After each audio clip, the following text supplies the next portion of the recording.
Guys, it's Natural Nadine here and I'm back with another video. Today's video is going to be the do's and don'ts of using hair oil. And are oils bad? I feel like there's a mixed decision on this. Some people like them, some people don't. I even went through a period in my natural hair journey where I wasn't using oils, so I feel like I've had both sides of the opinions. All I can genuinely say is oils will only work for you as well as you are using them for your hair. Here are a few do's and don'ts and a couple of mistakes that I made when I was abusing oil, so that you don't make these mistakes and end up having an unhealthy relationship with oils in your hair routine. So without me rambling on, guys, let's get into the video. Now, the first thing, guys, that I think you guys should know about using oils is the amount. You don't need to use a lot of oil. Using a lot of oil can cause buildup, clogging, all sorts of issues. That was the first don't. Don't use a lot of oil. I made the mistake of going into my kitchen, picking out a big bottle of olive oil and using that on my head top. When I first started using oils, I really made the mistake of overdoing it on my hair. I felt like my hair needed to be drenched for me to feel the oil working, and all that led to was, one, product buildup, and two, more shampoo or cleansing required to actually get my hair clean, to get that oil off. So seriously, guys, when it comes to oils, less is more. I used to buy like big bottles of oils and I feel like that fueled my thought that I needed so much oil in my hair. Now I only purchase like little bottles of oils, or if I buy bigger oils, it's to mix in like a smaller pipette style bottle like this one, so that I don't overdo it, because all you need is a couple of drops of oil on your ends and a couple more drops to use to massage your scalp. You don't need like a whole excess big tub of heavy duty bulk Costco style oils. Having in a pipette style bottle really helped me to regulate how much oil I'm using, not overdo it, and know when to stop. Don't apply too much oil to your hair, which leads me on to this. Here's one mistake I used to make when I was using oils, right? I would come to my kitchen, right? I would open these cupboards and I would literally use the virgin olive oil that I have in my cupboard. What I didn't realize was that this oil alone didn't have that much benefit for my hair. So one thing you don't want to do is use the wrong type of oil for your hair. And cooking oil for me was one of those. This isn't even virgin olive oil, guys. This is sunflower oil. No, but seriously, can we talk about the price of olive oil for a second? And I don't know anybody that uses sunflower oil on their hair. And it even says for frying, searing, and sauteing. I'm trying to do none of that to my hair. When you are using oils on your hair, think about what you want the oil to do for your hair. There's different types of oils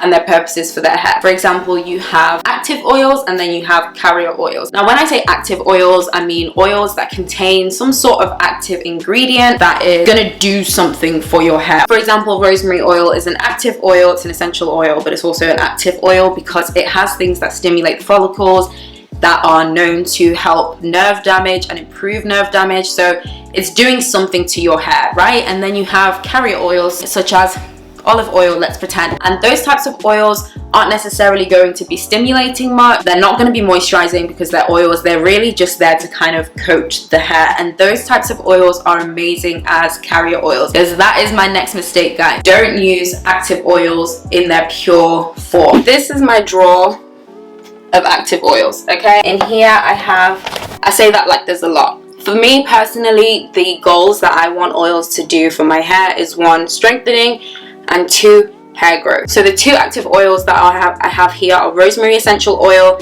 and peppermint essential oil. I'll have these linked down below, by the way. These are really affordable brands and they're pure, which is exactly why I cannot use them by themselves. I've seen people on social media say about how rosemary oil and things like that have led to breakage in their hair, and honestly, when it comes to active oils, again, less is more. You want to make sure that you are always mixing these types of oils like rosemary, oils like peppermint, oils like amla, with a carrier oil. Now, my favorite carrier oil is jojoba oil. I love this brand. I love this carrier oil because there's a few reasons. For me, I always put oil on my scalp, and my scalp doesn't like a lot of stuff, for real, as I think most scalps don't. Jojoba oil is the oil that is the most known oil that is close to the sebum that our own hair produces. And so I've really found that using jojoba oil on my scalp has lessened the irritation that I get when it comes to using oils, and just overall it's a perfect carrier oil for me for that very reason, that it's similar to what my own natural hair produces. So for me, the perfect mix of oils is these three combined. This would pretty much be